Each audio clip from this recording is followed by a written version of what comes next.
Economic interdependence. Economic interdependence is a system by which many companies are economically dependent upon each other. On a macroeconomic level, this can involve many countries being economically dependent upon each other as well. What do they depend on? They depend on product supplies, cars, food products such as canned goods, fruits and vegetables, and also medicines.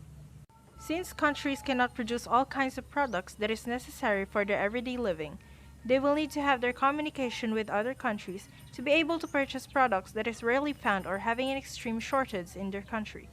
It is possible to buy products from outside their boundaries in exchange for a local product of their own. Workers, such as engineers, teachers, and caregivers. When there is a shortage with workers on a specific field, the best alternative is to look for those specific experts from outside the country who are in basic need of a livelihood. Jobs, construction of buildings, mass production, and development of roads and transportations. Some countries hire blue-collared workers in their field of expertise from other countries to be able to finish a job. When there is a shortage on employees, companies tend to hire people from outside the country. One byproduct of economic interdependence is globalization. Globalization is one of the reasons why we have economic interdependence, since industrialization has been widespread and technological advances occurs. Companies and people are in desperate need of a job and workers. Reliance on natural resources or raw materials is one of the things that are affected during economic interdependence. For example, production of money in the Philippines. Bangko Sentral ng Pilipinas produces money made from abaca leaves.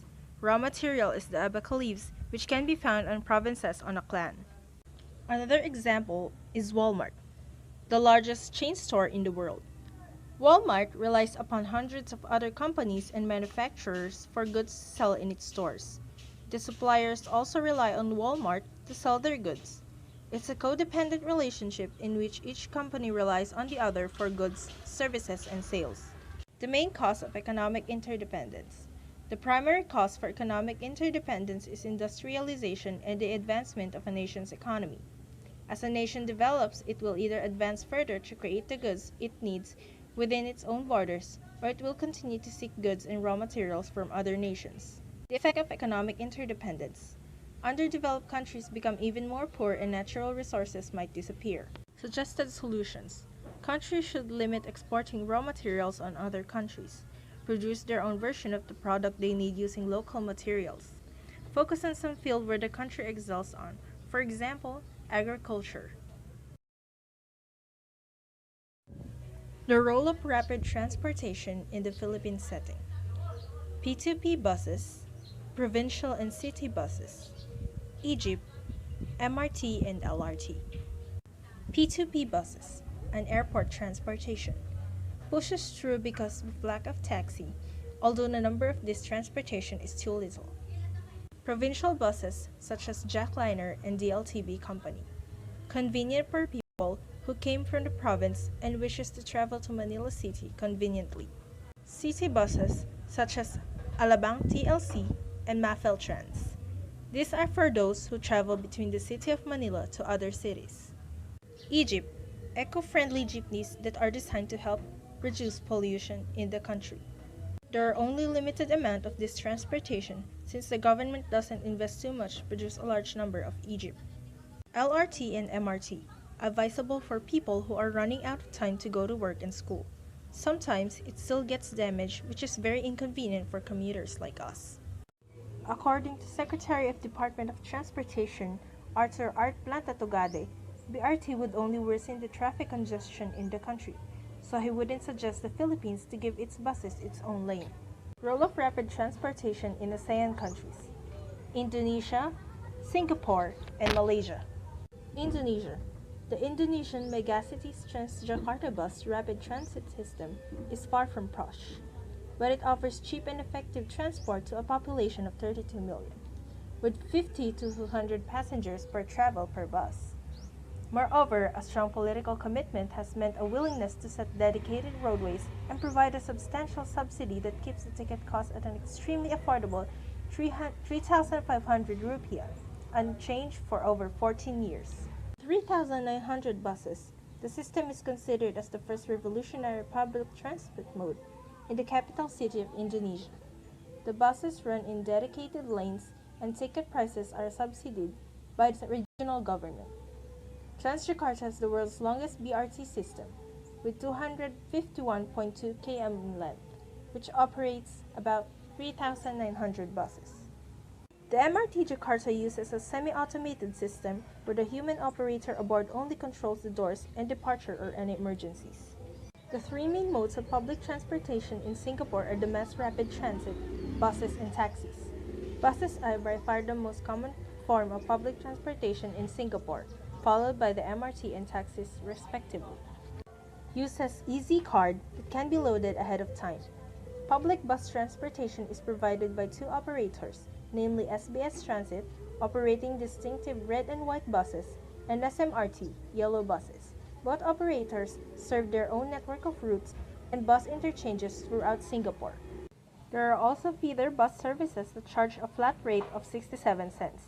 These services tend to run along a small circuit of roads within a single housing estate and usually terminate at major bus interchanges. Other special services include the Premier Bus Service Bus Plus, which offers commuters more convenience, comfort, and a short traveling time. Buses continue to be a major part of Singapore's public transportation because the MRT network is not yet very extensive. The trains tend only to arrive at major town centers. To get to locations in the more peripheral areas, you'd usually have no choice but to take a bus or a cab. The advantage of bus is cheap and you can exit on your desired destination, unlike on trains that there is a desired place to stop. The disadvantage is traffic, especially during rush hour, and also cannot carry too much passengers that can hold only 44 passengers. Advantage of LRT is you will be able to travel without traffic, but the disadvantage is the fact that the transportation can also be crowded. Taxis provide you with greater speed, comfort, and cars' privacy. Although taxis are subject to the same traffic conditions as public buses, it has the major advantage of not being forced to run on a fixed route. Experienced taxi drivers know which roads to avoid during peak hours to evade traffic jams. The drivers also tend to be great sources of gossip and conversation. Malaysia. Not that advanced but smooth flowing. No entertainments and whatsoever. Too many stopovers on stations. Still unsafe for passengers. Advantage. You don't need to buy your own vehicle. Accidents are fewer since the bus travels on a moderate speed. Walking can be a form of exercise. The transport system in East Malaysia is not very developed, but Peninsular Malaysia has a developed and convenient transportation system. With 6 international airports, most of the cities are connected through Airways, Malaysia Airlines. It's the official airline of Malaysia, providing with both domestic and international services along with carrier services. Transportation in Malaysia is excellent. Even the remote areas are well connected by some or the other mode of transport. The main transport hub is the capital city of Kuala Lumpur. Bus rapid transit in Europe. Eurotransport has recently showcased several bus rapid transit systems in the UK, along with the success of Keolis in introducing BRT in their areas of operation. BRT is to be viewed as a part of the wider overall public transportation offering in Europe. A large reliance on heavy rail. Residents of the cities then either use the trans systems for their inner urban travel or uses buses from the outer urban areas. Safe, sustainable, and connected transport. Travel time savings. People will not be stuck on traffic and doesn't need to travel for so many hours. Transportation of products. Imports within the country. The product can be distributed in a short period of time when it's needed. Tourist destinations. Accessible for everyone, especially for the tourists. Advanced technology. Time and distance indicators that tells you how far and what time you will be on your desired destination. Lanes. Having their own bus lane to not interrupt other transportation's function. What does EU benefit from bus rapid transit? Growth of economy. Transport is a cornerstone of European integration and is vital for fulfilling the free movement of individuals, services, and goods. Transport is also a major contributor to the economy, representing more than 9% of EU gross value added. The contribution to the economy. Transport services alone accounted for around 664 billion euros in gross value added in 2016, and they employ around 11 million people. Traffic congestions. Less traffic during travel. Non-polluting. Environment-friendly transportation for the health of the people. Sustainability. The implementation of sustainable and innovative means of transport plays an important role in the EU's energy and climate objectives. Let's now discuss about international boundaries and regional integrations within European unions. But first, what is international boundary? International boundary delineates the space between sovereign states. Within its borders, a single government has complete authority, an authority that cannot be impeded by other governments. International boundaries are usually created through legal treaties between governments and are not easily changed. Boundaries are created for its functions. So here are the rules of international boundaries. First, a boundary play a critical role in determining relations between neighboring states. For instance, if a state in a region has territorial interest in two of its neighboring states, then they may find it convenient to establish harmonious relations between them to checkmate the hostile neighbor. This could also include a two threatened neighbors to take legal actions by setting limits and marking their boundaries. The type of relationship between two neighbors will also determine how they allow their citizens to move across and use the border. Second, boundaries is critical in interstate trade and commerce. Controlling trade across the border can create conflict between the state and local communities if such controls start to take away the benefits people enjoy prior to what they have agreed before. But many borderland communities have also benefited from the borders in various ways. They can evade paying taxes on one side of the border and enjoy services such as healthcare and education, and also have access to goods that are reasonably priced on either of the side of the border. Third, boundaries have also long been established, maintained, and administered for security and military purposes. Such considerations are made to address illegal activities and armed rebellion that are usual in the borderlands. Relations between two neighboring states may revolve around border security issues such as cattle rustling, drug trafficking, human trafficking, gun smuggling, and auto theft. While a boundary may be established to mark the territories of a political unit and maintained for security reasons, it can also be used to build a nation and centralize a state, and for other purposes such as transportation. Fourth, it is to define the limits of governmental authority as exercised in a given state or political unit.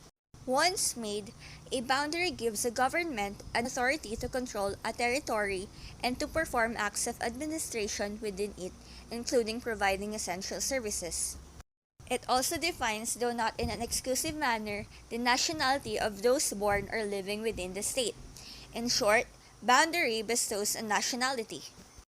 Fifth, a boundary can also be exclusionary by defining an area from which other authorities and people will be excluded unless they have permission of controlling authority. Boundary controls passage of people between countries, keeping out illegal immigrants and separate states from one another, stopping overpopulation, and setting limits where trespass would occur. Let's now move on to European Union. The European Union is a political and economic union of 27 member states that are located primarily in Europe. Its members have combined area of 4,233,255.3 kilometers squared and an estimated total population of about 447 million. Here are the different states that belong to European Union, like Belgium, Bulgaria, Czech Republic, Denmark, Ireland, Croatia, United Kingdom, and 20 more countries as you can see in the presentation. As we are talking about the international boundaries of European Union, here are the list of the different borders. You could see that there is an S and O in some of the borders. S means internal Schengen border, that means there is no border control, although there may be custom control due to the external European Union border status. While O means the border is open to microstates and there is only minimal border control. I also have here the list of European Union's former borders. In 2004, European Union developed the European Neighborhood Policy, or the ENP, for the promotion of cooperation between the EU and its neighbors to the east and south of the European territory of the EU, excluding the outermost regions, which in part includes the Cross-Border Cooperation Program aimed at the promotion of economic development in border areas and ensuring border security.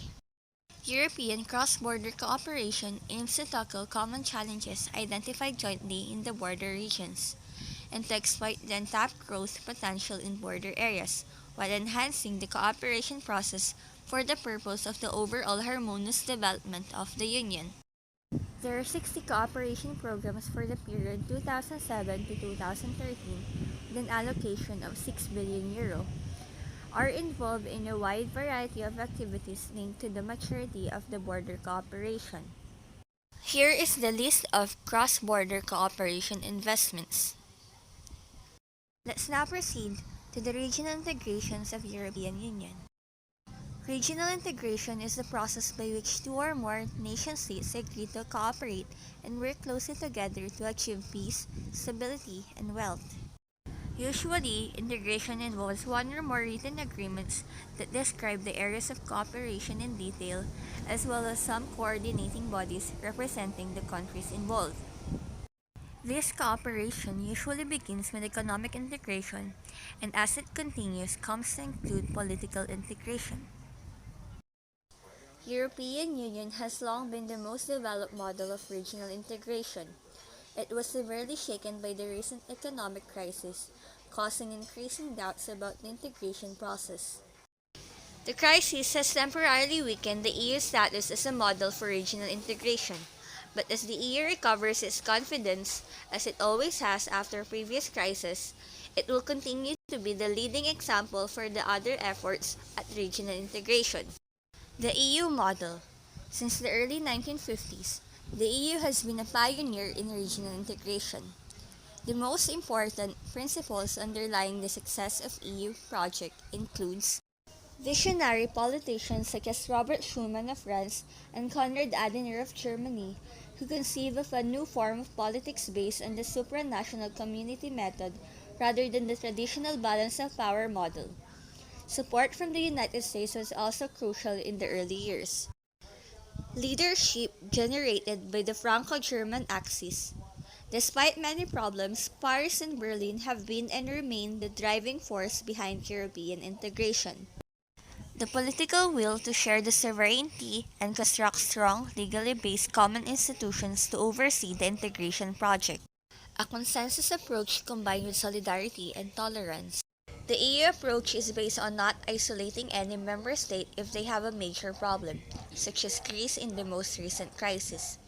Hesitance to move forward with policies until the vast majority of member states are ready, and a willingness to provide significant financial transfers to help poorer member states catch up with the norm. These four tenets have guided the EU well over the years and enabled the institutions to survive many crises. The success of the European Union in reaching a relatively high level of integration among its constituent member states over a 50-year period has made it an attractive model for regional integration efforts elsewhere in the world. Good day everyone. We're going to talk about trade agreements. But first, let me define what is a trade agreement. It is a product of negotiations between two or more sovereign nations that dictate the terms of acceptable exchange of goods and services between parties. It is a bicontractual arrangement between states concerning the trade relationship, may be bilateral or multilateral, and that is between two states or more than two states. It is important because different countries have relative advantages in the production of certain goods. For example, in North America, yung Mexico ay kayang mag-produce ng murang textiles kesa sa US, pero ang US has more access sa natural gas kesa sa Mexico. Pag napoproduce ng goods ang isang country at may nangangailangan nito, dito sila nagkakaroon ng agreement na kung saan magbe-benefit silang dalawa.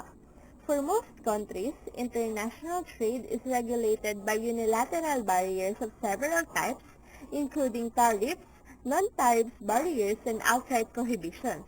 It is also one way to reduce barriers, thereby opening all parties to the benefits of increased trade. Sinasabi din ng isang bansa ay hindi makakasurvive kung hindi sila magkakaroon ng trade agreement sa ibang bansa or kung tawagin sila ay magiging isolationist. But why is trade agreement important? Trade agreements are treaties assigned by two or more nations to encourage the free flow of goods and services between members. As such, they lead to creation of new businesses, facilitate the production of high-quality goods, and enhance the economic growth. Now, we're going to talk about North American Free Trade Agreement or NAFTA. NAFTA was a controversial trade pact signed in 1992, gradually eliminated most tariffs and other trade barriers on products and services passing between U.S., Canada, and Mexico. The pact effectively created a free trade bloc among the three largest countries of North America, U.S., Canada, and Mexico. Background of NAFTA.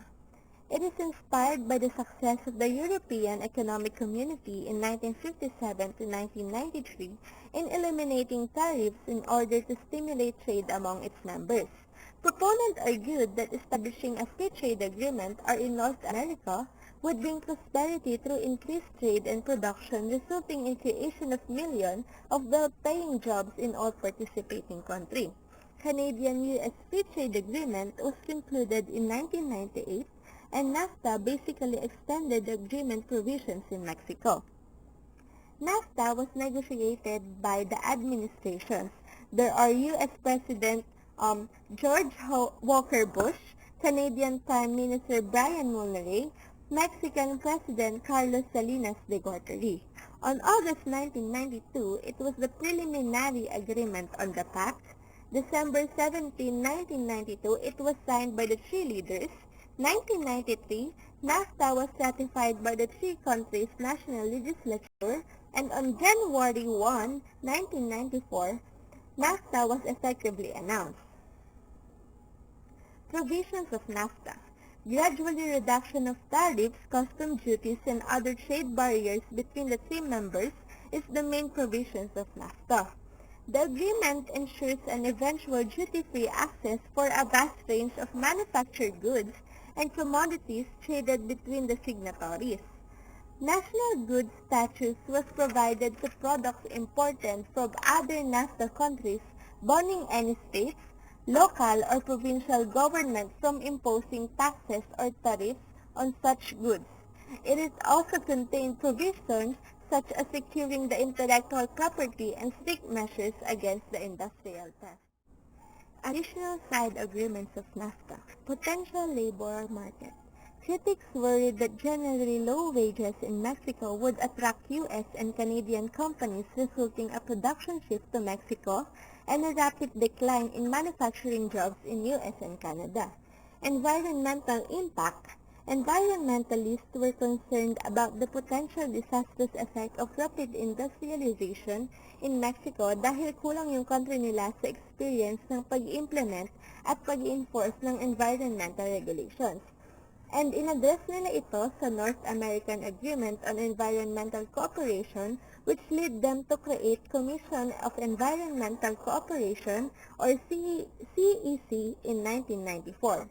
Ang NAFTA ay ginawa din para mag-provide ang US at Canada ng mga kumpanya na kung saan magkakaroon ng access ang Mexico sa banking, insurance, advertising, and telecommunications. Expansion of the agreement. CAFTA or Central America Free Trade Agreement on 2004 expanded NAFTA to include 5 Central America countries such as El Salvador, Guatemala, Honduras, Costa Rica, and Nicaragua. And Dominican Republic joined the same year, followed by Colombia in 2006, Peru in 2007, Panama in 2011. Trans-Pacific Partnership or TPP was signed on October 5, 2015 for the expansion of NAFTA on a much larger scale. It includes Australia, Brunei, Chile, Japan, Malaysia, New Zealand, and Singapore. Although NAFTA failed to deliver all that its proponents had promised, it continued to remain its effect. Nag-produce ang NAFTA ng mixed results. Ang Mexico ay nagkaroon ng increase sa export from $60 billion noong 1994 sa $400 billion noong 2013. Ngunit hindi impressive sa economic growth ng US at Canada dahil nagsuffer sila sa economic recession. Kaya nagkaroon ng renegotiation. US President Donald Trump on January 2017 was determined to scrap US to the involvement of TPP and renegotiate to NAFTA. He called it the worst deal that ever made. Sa unang week pa lang niya, nag-issue na siya ng executive order na ipupull out niya ang US sa NAFTA kung ang negotiation ay hindi naaayon sa mga gusto niya. Pero until now ay hindi pa rin ito na-approve ng Congress. At the end of August 2018, Mexico and US announced that they had a new trade agreement, but it is still connected to NAFTA but introduced a number of significant changes. On September 30, joined the new trade agreement according to the United States, Mexico, and Canada Agreement or UMSCA. Most of the agreement, which still required approval from country's legislature, was not set to go into effect until 2020. Mostly sa prominent term nila is about automobile manufacture. European Union. Despite the difficult global economic climate, European companies have continued to make good use of the opportunities created by the European Union's trade network, the largest in the world. European Union export and imports from trade agreement partners showed positive development with continued growth of 2% and 4.6%. Nagpo-produce din sila ng economic opportunities for workers across Europe. Example of that is the European Union and Vietnam Agreement. On June 30, 2019, the European Union and Vietnam has signed a trade agreement in Hanoi. The European Commission or EC and the government of the Socialist Republic of Vietnam welcomed the signature free trade agreement following the implementation of the Vietnam-European Union Comprehensive Partnership and Cooperation Framework Agreement. This agreement marks a milestone for their strong relationship. This agreement will promote development when it comes to economic and reinforce trade investments. In line with this, both sides share a strong commitment to the effective implementation of both agreements and are cooperating closely to ensure full compliance with the obligations under these agreements. Beyond their economic benefits, the agreement also aims at promoting sustainable development for both sides. These agreements also includes development cooperation, peace and security, trade and investment, judicial cooperation, social affairs, good governance, rule of law, and other issues of common interest. Creating economic opportunities is for defending their values. Eliminating custom duties. The trade agreement will eliminate over 99% of all tariffs and partly remove the rest through limited zero duty quotas or known as tariff rate quotas, TRQs. For example na lang is yung mga frozen pork meat will be duty-free after 7 years, beef after 3 years, and dairy products after a maximum of 5 years, and yung cars nila is after 10 years. When it comes to agriculture products naman, hindi totally naka-open ang European Union sa Vietnam. Bale, may limitation lang katulad ng rice, sweet corn, garlic, mushroom, egg, ethanol, surimi, and canned tuna. Number 2, protecting European geographical indications. 169 distinctive European food and drink products from a specific geographical origin will be protected from imitation of Vietnamese market. The use of geographical indications such as Champagne Parignano, Reggiano cheese, Rioja wine, or feta cheese will be reserved in Vietnam for products to be imported from EU regions. Reducing non-tariff barriers to European exports. Vietnam will recognize the EU as a single entity for the purpose of authorizing animal and plant exports. Member state-specific markings of origin will continue to accepted as well. 4. Public procurement. European Union companies will benefit from a level of access to Vietnamese procurement market that companies from no other country do. They will be able to bid for public contracts as well as to the biggest cities in Vietnam, Hanoi and Ho Chi Minh City.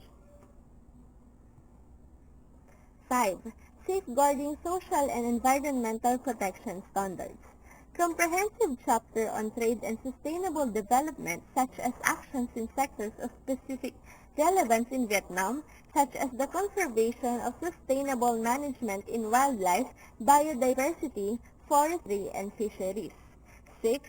Promoting democracy and respect for human rights. Allow measures considered as appropriate in the case of breaches of human rights, including the suspension of trade agreements. 7. Creating a level playing field for EU companies and innovative products. Level of playing field between state-owned enterprises and private enterprises when state-owned enterprises are engaged in commercial activities.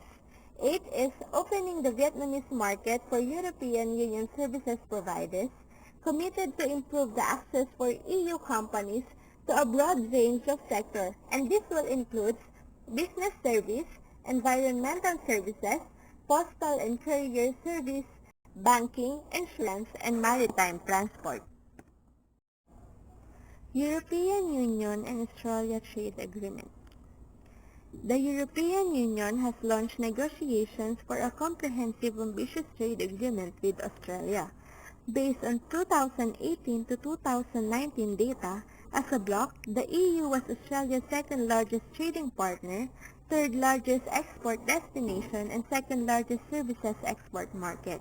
The EU was Australia's largest source of foreign investment in 2018. The objectives of this agreement are, number 1, expand trade in goods. Australia is seeking to significantly improve market access for Australian agricultural and industrial products, reduce barriers to trade and cost through modern customs, rules of origin, and trade facilitation procedures. 2. Improve access for services providers. Australia is seeking to lock in access for services exporters and create opportunities in sectors of key commercial interest such as education, financial, and professional services. Establish digital trade commitments which strike a balance between facilitating modern trade and ensuring appropriate protections in the online environment. 3 is increase investment between Australia and the European Union. Australia is seeking to improve market access for Australian investment and increase investment into Australia, supporting economic growth, enhance transparency and regulatory framework to provide greater certainty for investors. Promote balanced protection and enforcement of intellectual property rights. Australia is seeking to support innovation and creativity through the facilitation of trade and investment in intellectual property. Maintain a balance between the interests of right holders and users and the public interest. Address the protection of geographical indications in a mutually acceptable way. Next is to secure competitive opportunities. Australia is seeking to agree on ambitious rules that assist small and medium-sized enterprises to take advantage of the benefits of this agreement. Ensure improved access to government procurement markets for Australian suppliers on the basis of clear and transparent rules for tendering. Promote shared values on trade and sustainable development. Australia is seeking to promote compliance with internationally recognized labor standards, ensure high levels of environmental protection consistent with internationally agreed principles, standards, and rules. Establish legal and institutional arrangements to ensure the efficient and effective implementation of the FTA.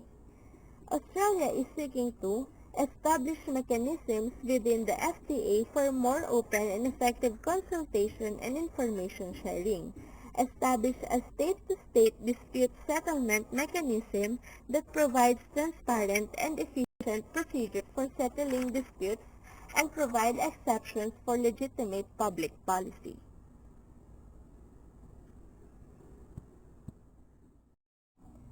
European Union and Singapore Trade Agreement. The European Union-Singapore Trade and Investment Protection Agreement was signed on October 19, 2018. Singapore is the European Union's largest trading partner in Southeast Asian region. Also, Singapore is the #1 location for European investment in Asia. Under the trade agreement, Singapore will remove all remaining tariffs on European Union products and will commit to keep unchanged the current duty-free access for all other European Union products. This agreement also provides new opportunities for telecommunications, environmental services, engineering, commuting, and maritime transport. The trade agreement also includes a sustainable development that sets the highest standard of labor, safety, environmental, and consumer protection for trade and investment between parties. Investment Protection Agreement. This will ensure a high level of investment protection for safeguarding the European Union and Singapore rights to regulate and pursue public policy objectives such as protecting of public health, safety, and environment. The agreement. Number 1. Eliminates custom duties. Singapore will remove all remaining tariffs on certain European Union products like alcoholic beverages and will commit to keep unchanged the current duty-free access for all other European Union products. 2. Facilitates regional and global value chains.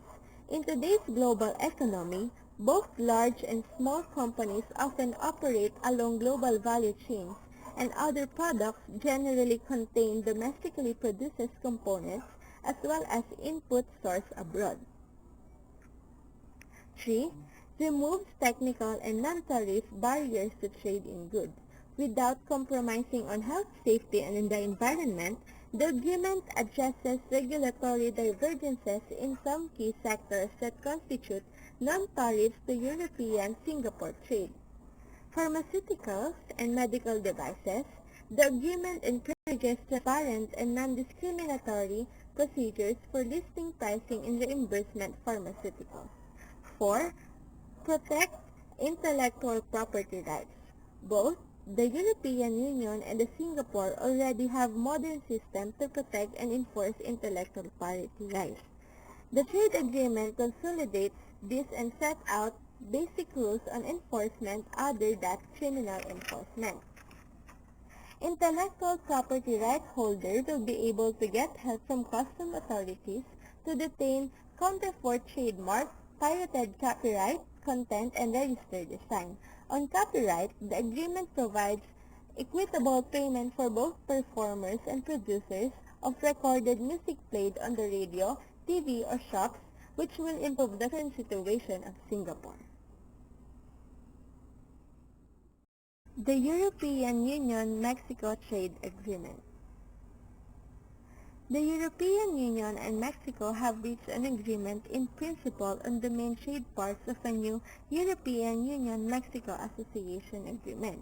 The original association agreement brought many trade benefits to the European Union and Mexico, though some trade barriers still remain. Negotiations with Mexico started in May 2016. On both sides reached an agreement in principle on the trade part in April 2018. It will also be the first European Union trade agreement to tackle corruption in the private and public sectors.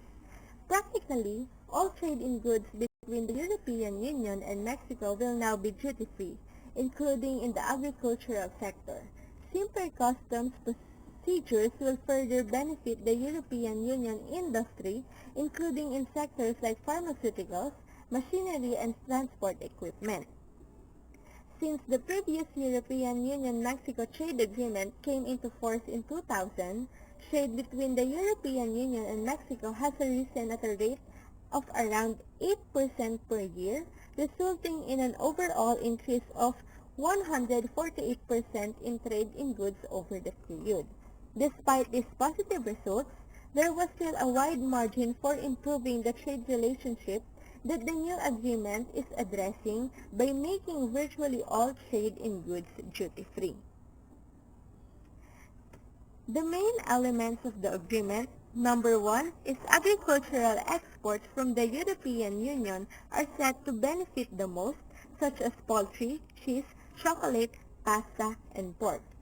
Provides preferential access for many cheeses such as Gorgonzola and Roquefort, secure a considerable volume for milk powder exports in one of the largest markets, starting with 30,000 tons from entry into force, rising to 50,000 tons after 500 years, allow the European Union to substantially increase its pork exports to Mexico, with duty-free trade for virtually all pork products, eliminate tariffs for products like chocolate, currently up to 30%, and pasta, currently up to 20%.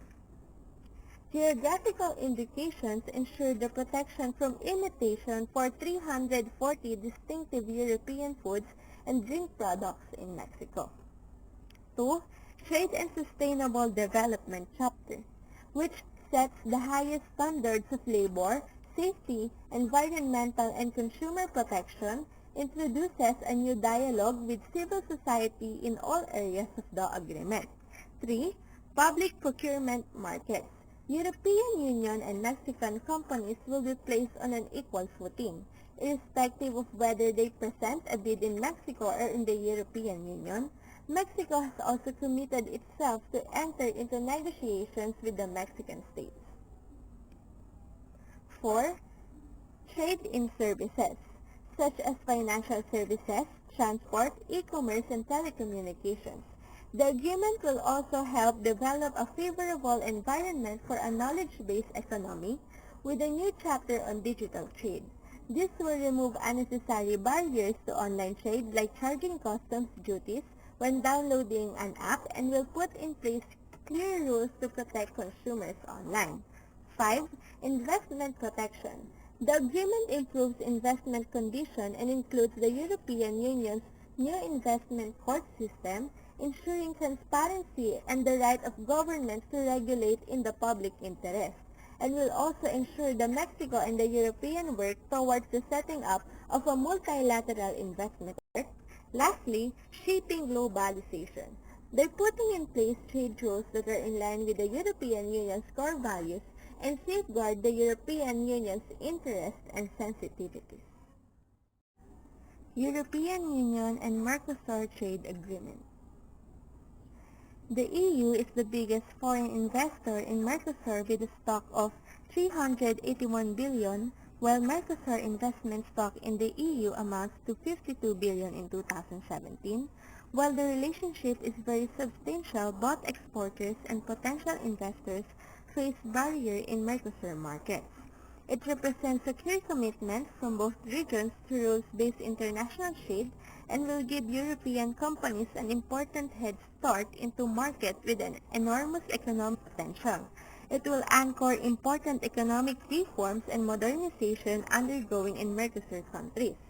The agreement upholds the highest standards of food safety and consumer protection, as well as the precautionary principle for food safety and environmental rules, and contains specific commitments on labor rights and environmental protection. Mercosur is composed of 5 sovereign member states: Argentina, Brazil, Paraguay, Uruguay, and Venezuela. And here are the main features of the EU-Mercosur Trade Agreement. Number 1 is the industrial sectors. This will help boost exports of European Union products that have so far been facing high, sometimes prohibitive tariffs.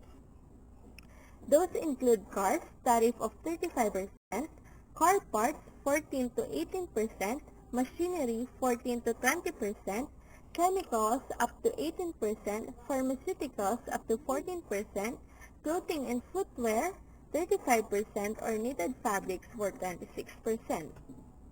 Agri-food sector will benefit from slashing existing Mercosur high tariffs on European Union export products, chocolates and confectionery 20%, wines 27%, spirits 20 to 35%, and soft drinks for 20 to 35%.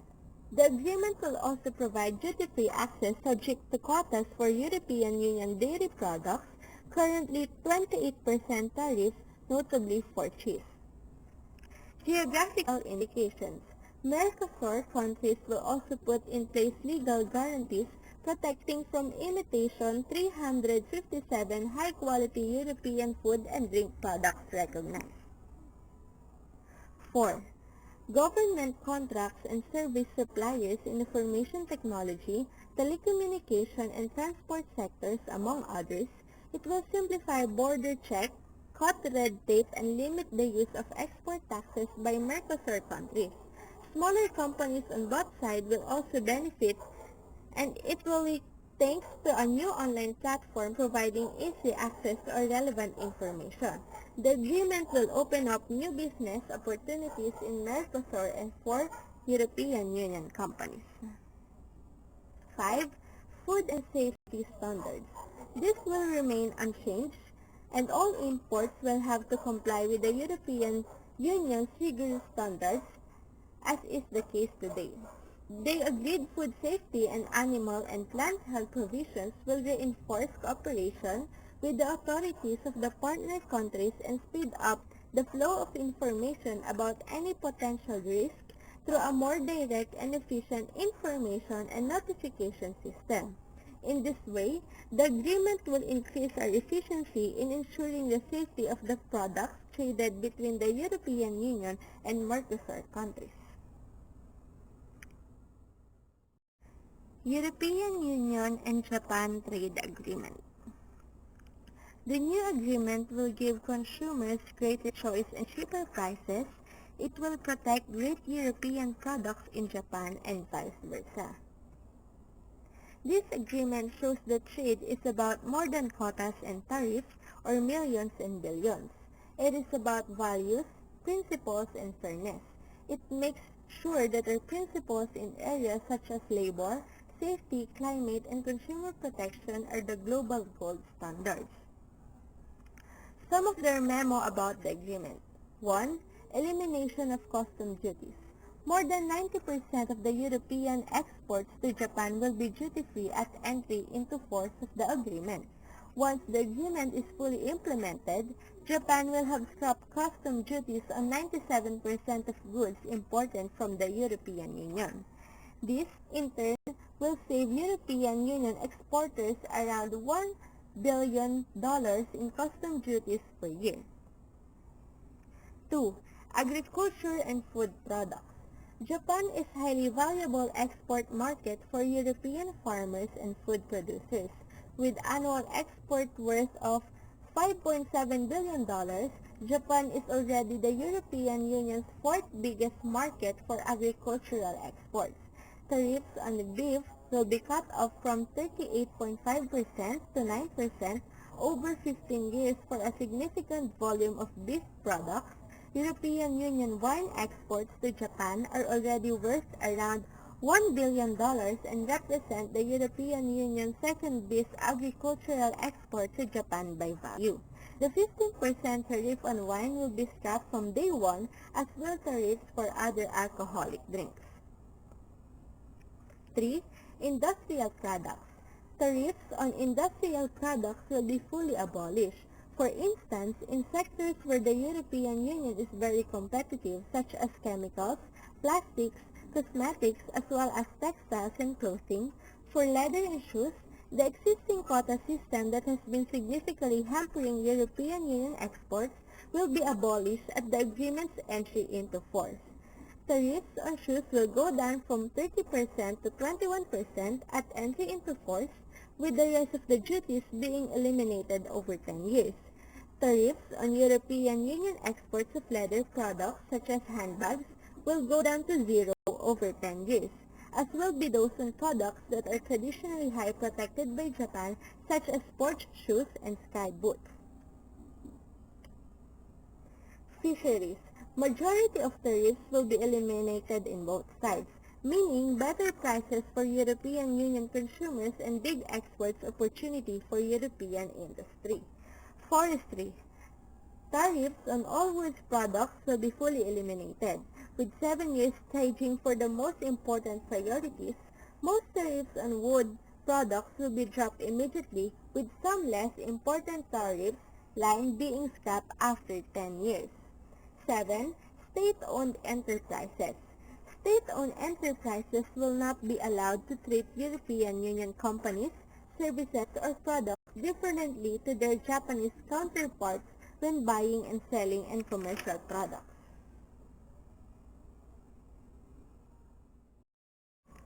Number 8. Whaling and illegal logging. The European Union has banned all imports of whale products for more than 35 years, and this will not change with the Economic Partnership Agreement. The European Union and its member states are committed to the conservation and protection of whales and have consistently expressed strong reservation about whaling for scientific purposes. The Sustainable Development chapter of the European Union-Japan Economic Partnership Agreement will provide an additional platform to foster dialogue and joint work between the European Union and Japan on environmental issues of relevance in a trade context. Data protection. Data protection is a fundamental right in the European Union and is not up for negotiation. Privacy is not a commodity to be traded. Since January 2017, the European Union and Japan engaged in a dialogue to facilitate the transfers of personal data for commercial exchanges while ensuring the highest level of data protection. With the European Union General Data Protection Regulation that entered into force last year and the new Japanese privacy law that entered into force in May, the European Union and Japan have modernized and strengthened their respective data protection regimes. On July 2018, the Commission and the Japanese government reached a satisfactory conclusion on the robustness of each other's data protection rules. Hence, they intend to move forward with the adoption of so-called mutual adequacy arrangement, which will create the world's largest area of safe transfers of data based on high-level protection for personal data.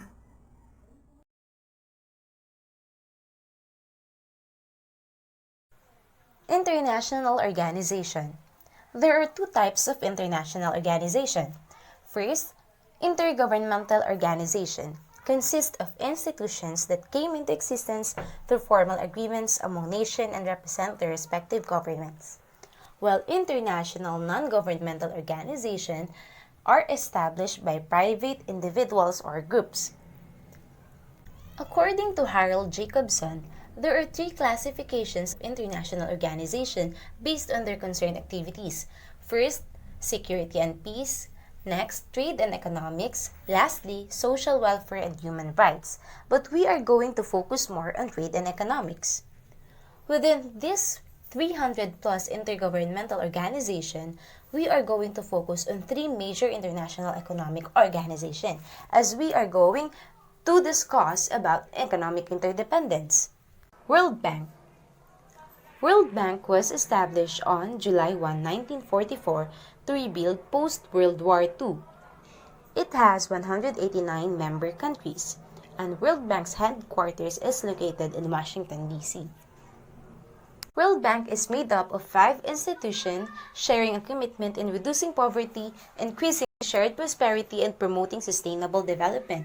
So each of them has a duty in order to attain the World Bank Group's mission, and that mission is to combat poverty. These are the 189 members of World Bank Group. US has the most voting power with 16% of votes, followed by Japan with 8%. Decisions are often made by the richest countries without consulting the developing countries who are supposed to be the beneficiaries of the bank. International Bank for Reconstruction and Development. It promotes institutional, legal, and regulatory reform. IBRT's clients are governments of member countries with per capita income between $1,025 and $6,055. International Development Association. It promotes institutional, legal, and regulatory reform, same as IBRD, but it focuses more on governments of poorest countries with per capita income of less than $1,025. Next is International Finance Corporation, established during 1956, and it promotes private sector development. IFC's clients are private companies in 189 member countries. Next, Multilateral Investment and Guarantee Agency. It provides instruments for political investment and risk management. MIGA clients are foreign investors in member countries. Lastly, ICSID or International Center for Settlement of Investment Dispute. It provides facilities for conciliation and arbitration of international investment dispute. And ICSID's clients are foreign investors in member countries. World Bank Group's mission is to end extreme poverty and to promote shared prosperity. But how are they going to do that? First, they will reduce the share of the global population that lives in extreme poverty to 3% by 2030, and they will increase the incomes of the poorest 40% of people in every country. World Bank is the largest financier of education in the developing world. In fiscal year 2019, they provided about $3 billion for education programs, technical assistance, and other projects designed to improve learning and provide everyone with the opportunity to get the education they need to succeed. Their current portfolio of education projects totals of $16 billion, highlighting the importance of education for the achievement of their twin goals, ending extreme poverty and boosting shared prosperity, because World Bank Group believes that education is the key to combat poverty. This is the project plan of the World Bank in the Philippines. So as we can see, they focus more on developing projects in accordance of agriculture, fishing, and forestry, and industry, trade, and services.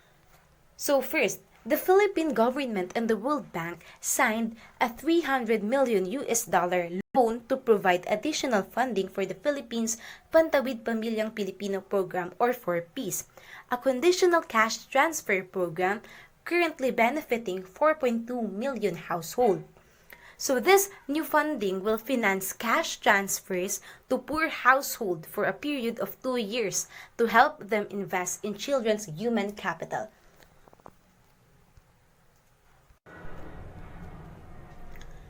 Next, the World Bank Board of Executive Directors approved a $100 million grant from the International Development Association, or IDA, for the Londo project in the Central African Republic, or SCAR. So this additional financing will provide temporary employment to vulnerable persons and facilitate access to basic service nationwide.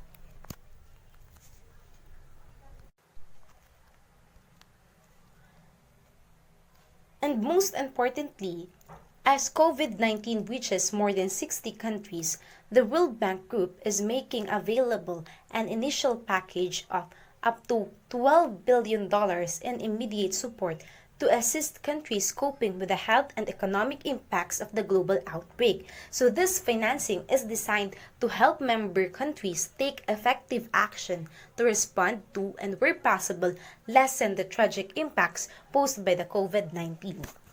So this is the project map of the World Bank for the ASEAN countries. So as we can see, the World Bank approved $6.3 billion for the region for 57 projects fiscal year 2015. So it shows the support of the World Bank for the ASEAN countries. International Monetary Fund. So International Monetary Fund describes its mission to foster global monetary cooperation, secure financial stability, facilitate international trade, promote high employment and sustainable economic growth, and reduce poverty around the globe. So as we can see, its mission is similar to the World Bank's mission, but their main difference lies in the respective purposes and functions. So IMF oversees the world's monetary system stability and fixed exchange rate, while the World Bank's goal is to primarily reduce poverty. Fast facts about International Monetary Fund. IMF was originally created in 1944 as part of Bretton Woods Agreement. There are 189 member countries, same as World Bank, because it is required to be an IMF member first before becoming a World Bank member. There are 150 nationalities represented by staff, and there is a total amount of 1 trillion US dollars that they can able to lend to its member countries. IMF functions in three main areas. First, overseeing the economies of member countries. So its first function is to monitor the economies of its 189 member countries. This activity, known as economic surveillance, happens at both the national and global levels. Through economic surveillance, the IMF monitors developments that affect member economies as well as the global economy as a whole. Next is lending. The IMF lends money to nurture the economies of member countries with balance of payments problems instead of lending to fund individual projects.